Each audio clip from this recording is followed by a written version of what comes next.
Bonjour et bienvenue dans cette nouvelle vidéo d'éducation chez OnePips. Donc aujourd'hui on va établir les bases de votre trading. D'accord, donc simplement d'abord le vocabulaire de base. Donc vous allez souvent rencontrer ces mots. Donc soyez à l'aise avec ceci et leur définition. Tout d'abord stop loss, donc SL, qui est du coup le niveau de perte maximale que le prix peut atteindre avant de fermer automatiquement votre position. Donc ça va vraiment être du coup un niveau qui va vous permettre de protéger votre capital. Donc en général, on ne va pas risquer plus de 1% du capital. Donc même si vous perdez votre trade, grâce à ce stop loss là, du coup, cet outil, vous allez pouvoir ne perdre qu'1% du capital. D'accord? Et pas plus.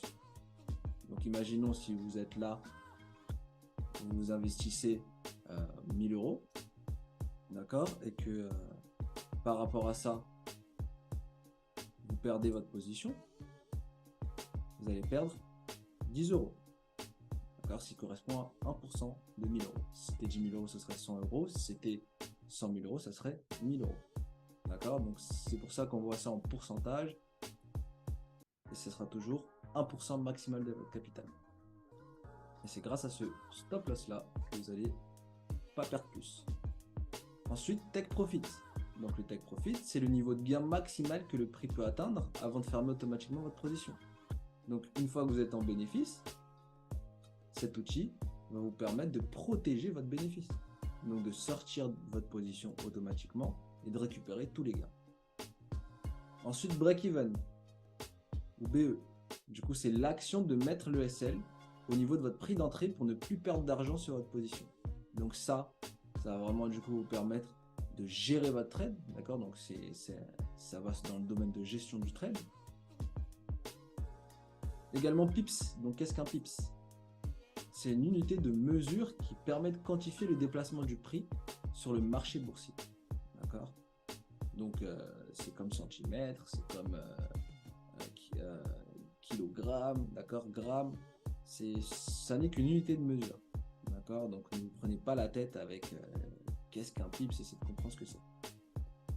Ensuite, risk ratio, RR. Donc ça, c'est le ratio entre les gains et les pertes. D'accord? Donc plus le ratio est élevé et plus les gains potentiels seront élevés.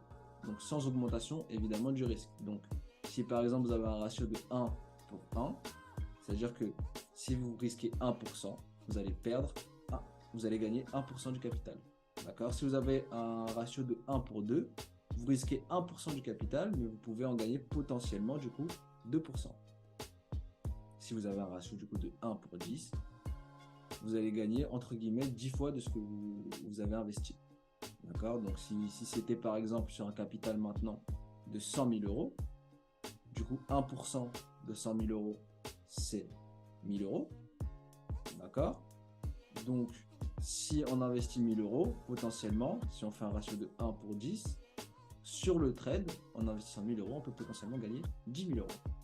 D'accord? Si c'était 1000 euros du coup de capital, on investirait 10 euros. Donc sur un investissement de 10 euros, si on avait un ratio de 1 pour 10, on gagnerait 100 euros. D'accord? Donc tout est question de pourcentage dans le trading.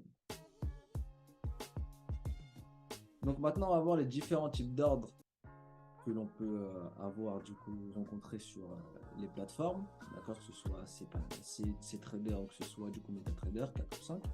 Donc on a quelque chose qui s'appelle l'exécution immédiate, qui correspond du coup à l'entrée au prix actuel du marché. Donc après, c'est à vous de choisir si vous voulez acheter ou vendre. Ensuite, nous aurons du coup ce qu'on va appeler buy stop, buy limit, sell stop, sell limit, qui sont du coup des ordres en attente, d'accord, qu'on va pouvoir placer. Donc le buy stop, c'est quoi sa caractéristique?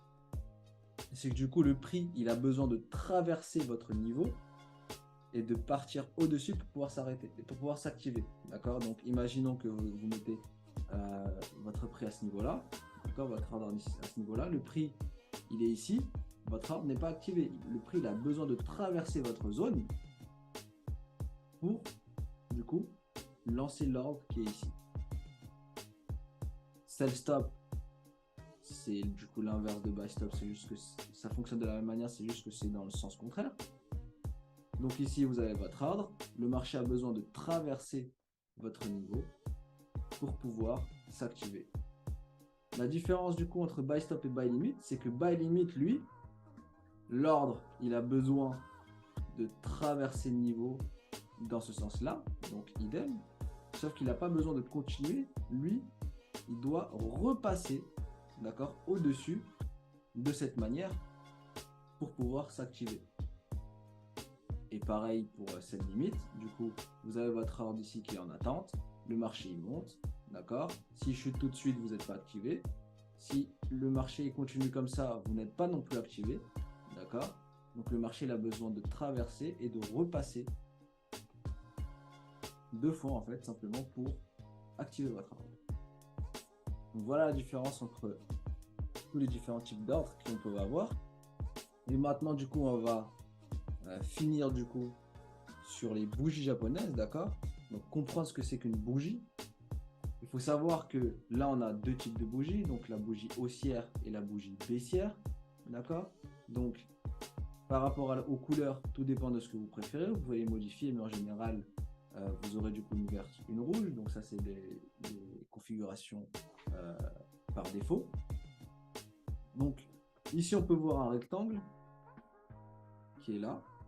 Et on peut voir du coup deux petits traits aux extrémités qui sont ici. D'accord? Donc il faut savoir une chose. Ça, vous allez le voir sur toutes les unités de temps. Que ce soit H1, H4, M15, d'accord? Ça va toujours correspondre à la même chose. Par contre,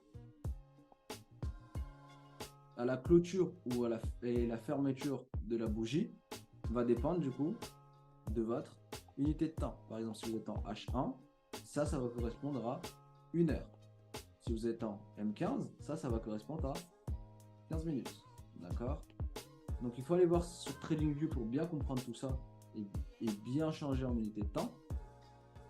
D'accord? Mais il faut savoir que du coup, cette bougie va nous donner des informations. D'accord? On va avoir ce qu'on appelle le corps, donc le rectangle qui est ici. Ça va nous déterminer le prix d'ouverture, le prix de fermeture du marché, d'accord. Et les mèches que vous voyez ici, les petits filaments que vous voyez aux extrémités, du coup ça correspond au niveau que le prix a atteint dans ce laps de temps. Donc si c'était par exemple en H1, ici pendant les 1 heure, il a réussi à atteindre ici qui est son plus haut, d'accord, donc le plus haut du trait.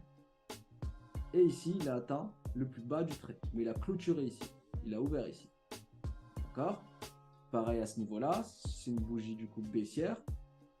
Donc il a ouvert ici. Il a fermé ici. D'accord? Ici, on a le plus haut qu'il a réussi à atteindre. Et ici, le plus bas qu'il a réussi à atteindre.